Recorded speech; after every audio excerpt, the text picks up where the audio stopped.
지난번에 엘리베이터 설치를 위해서 H빔 골조가 설치됐던 현장으로 다시 한번 여러분들 찾아뵙습니다. 이번에 중점적으로 설명시켜 드릴 부분은 바로 그 내화 구조에 관한 내용이에요. 그라스울과 내화 페인트에 관한 내용인데, 일단 현장에서 촬영한 모습 먼저 보고 오도록 하겠습니다.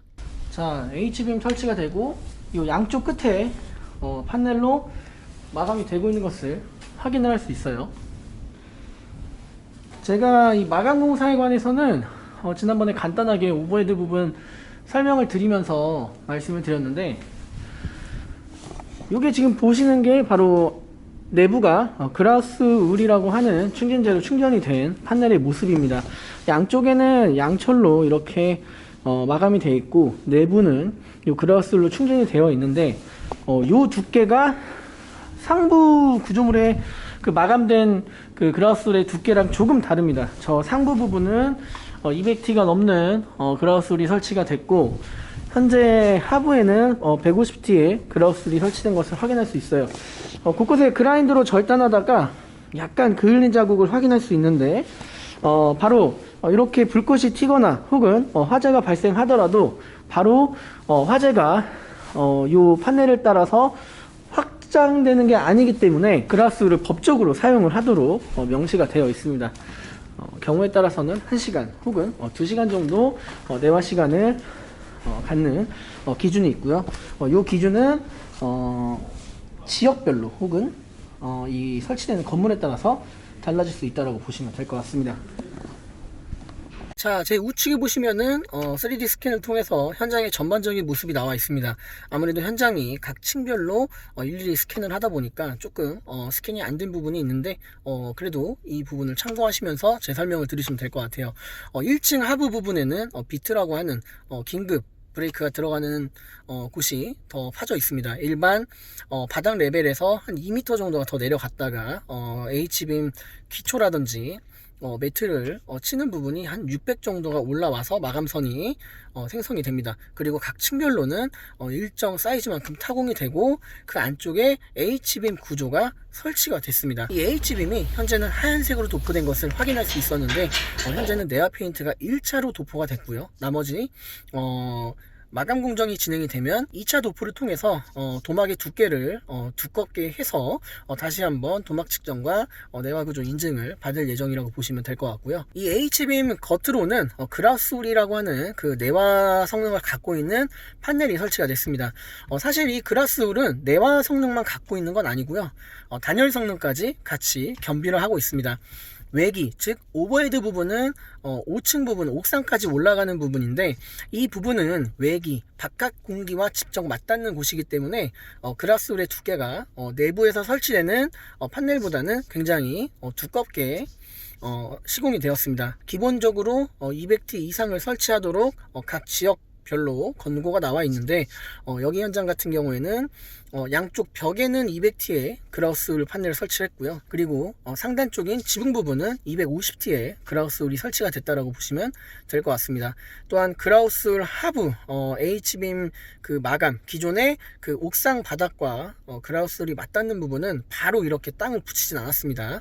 마감선을 바로 붙이진 않았고, 요 판넬과 기존 옥상 슬래브 사이에 벽돌을 한 겹 정도 쌓아서 일정 간격을 둔 다음에 방수 처리를 하고 나서 그라스울 마감을 했다라고 보시면 될 것 같아요. 아무래도 기존 건물의 그 옥상층을 타공을 하기 때문에 방수를 잡아놓은 부분이 깨질 수가 있어서 이 부분은 별도의 방수 처리를 했다라고 보시면 될 것 같습니다. 계속해서 아래층으로 내려가면은 역시나 동일하게 150T의 그라스울이 설치가 됐다라고 보시면 될 것 같아요. 현장 영상을 통해서도 알 수 있지만 내부에 들어가는 그라스울은 외기와 직접 맞닿는 부분과 단열 성능을 갖추는 그 기준이 다르기 때문에 두께가 다른 그라스울이 설치가 됐다라고 보시면 될 것 같고, 이 마감 같은 경우에 그라스울 판넬 자체를 쓸 수도 있지만 페인팅이나 혹은 석고보드를 2겹 정도 쳐가지고 페인트 마감이나 타일 같은 기타 마감을 진행할 수 있다고 보시면 될 것 같습니다. 그리고 각 층별로 각 파이프 프레임이 설치된 곳은 도어, 엘리베이터 도어가 설치될 곳이라고 보시면 될 것 같고, 이 도어의 위치가 각 층별로 다를 수가 있어요. 어떤 엘리베이터는 서쪽에서 들어왔다가 그 반대편인 동쪽에서 출구를 잡아서 나갈 수도 있고, 그렇기 때문에 이 엘리베이터 도어의 위치는 좀 달라질 수가 있습니다. 같은 방향에서 개폐가 되더라도 이 부분이 어느 부분을 센터를 잡아서 설정할 것인가에 따라서도 조금 위치가 다를 수도 있다는 점을 알고 계시면 될 것 같습니다. 엘리베이터 설치를 위한 구조에 대해서도 말씀을 드리면, 첫 번째는 지금 설치한 독립식 H빔 구조가 있고요. 두 번째는 독립식 각파이프 구조가 있습니다. 세 번째는 철근 콘크리트 구조가 있는데, 철근 콘크리트 구조는 말 그대로 옹벽을 1층부터 위에까지 끝까지 철근을 설치하고 콘크리트를 타설해 나가면서 이 옹벽을 생성해주는 과정이라고 보시면 되고요. H빔 같은 경우에는 현재 저희가 설치한 공정이라고 보시면 될 것 같고, 각파이프는 저희와 진행하는 공정은 비슷하지만 이 설치되는 구조체 자체가 각파이프로 이루어져 있다고 보시면 될 것 같습니다. 이 세 가지 중에 어떤 구조를 내 건물에 설치를 하게 될지는 건축사분이나 구조기술사분께서 구조 계산을 하고 난 다음에 도면상에 명기를 해준다라고 보시면 될 것 같고요. 특별한 문제가 없으면 건축주가 원하는 구조에 따라서 설치가 가능하다라고 보시면 될 것 같아요. 물론 철저한 현장 파악을 하고 난 뒤에 충분히 협의를 하고 나서 결정을 하셔야 될 겁니다. 엘리베이터 구조는 독립식으로 구조 계산을 한 부분들이 어느 정도는 있기 때문에 엘리베이터 설치를 위한 인허가 받을 때 굉장히 수월한 점이 있어요.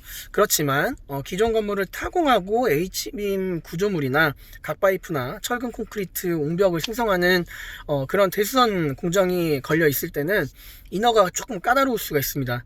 기존 그 엘리베이터 설치를 하는 그 부분만 보강을 하는 것이 아닌 다른 부분도 구조안전 진단이나 구조 계산을 했을 때 보강을 하라고 매뉴얼이 나올 수 있기 때문에 내가 생각지도 못한 부분이 보강을 해야 된다라고 매뉴얼에 나오게 될 수도 있으니까 그런 부분들은 항상 염두를 해서 이 건물의 그 구조 계산을 하는 구조기사 분이나 건축사 분이랑 충분히 협의를 해 나가면서 이런 부분들을 해결하시면 될 것 같습니다. 자, 마감 공정에 대해서 말씀을 드리면 현재 저희는 그라스로 마감했지만 조적으로 마감을 하는 방법이 있어요. 계속해서 말씀드리지만 엘리베이터 설치를 위한 구조물 같은 경우에는 내화 성능이 최우선이 돼야 되기 때문에 일반 그 우레탄 판넬 같은 걸로 마감을 할 수 없습니다. 따라서 이 H빔 구조 자체도 내화 성능을 갖기 위해서 내화 페인트 도포가 돼야 되고요. 두 번째로는 마감재 역시 내화 성능을 갖춰야 되는데 내화 성능을 인증받는 것은 크게 세 가지가 있습니다. 지금과 같이 그라우스로 마감하는 게 있고, 두 번째는 조적을 쌓아서 마감하는 게 있고요. 세 번째는 철근 콘크리트 옹벽을 세워서 마감하게 되면 내화 구조를 인증받을 수 있습니다. 어느 구조이든 여러분의 상황에 맞게끔 설정을 하시면 될 것 같고, 물론 인허가와 밀접한 연관이 있기 때문에 나중에 준공을 받기 위해서는 건축사분과 충분한 협의를 통해서 도면에 합법적으로 명시를 한 다음에 마감 공정을 진행을 해야 된다라고 말씀을 드릴 수 있겠습니다. 자, 엘리베이터 설치에 대해서 이렇게 말씀을 드렸는데 더 궁금한 사항 있으시면은 댓글로 작성을 해서 남겨주시면은 그 부분 답변을 해드리도록 하겠습니다.